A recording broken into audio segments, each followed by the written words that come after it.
In today's video, I'm going to teach you how to save a project in DaVinci Resolve.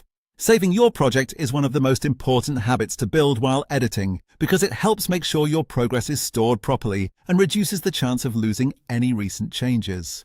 The good news is that in DaVinci Resolve, saving a project is very quick and easy once you know where to look. To begin, go to the top of the DaVinci Resolve window and find the File menu.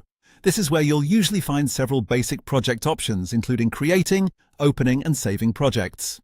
Click on File to open the drop-down menu. Once that menu appears, look for the option that says Save Project. When you see it, click on it.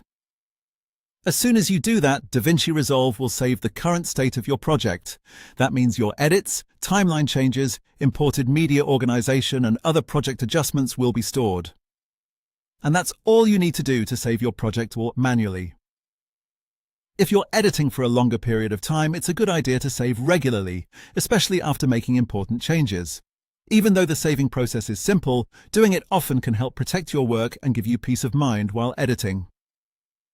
A lot of editors make it a routine to save after finishing a section, making a major cut, or adjusting effects and color settings. Also, make sure you're saving the correct project if you have multiple projects open or if you've recently switched between timelines. Taking a quick second to confirm that can help avoid confusion later.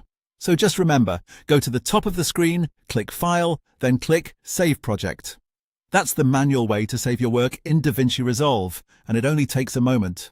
Once you get used to it, this will become a natural part of your editing workflow. It's a small action, but it can make a big difference in keeping your project safe and up to date. That's how to save a project in DaVinci Resolve.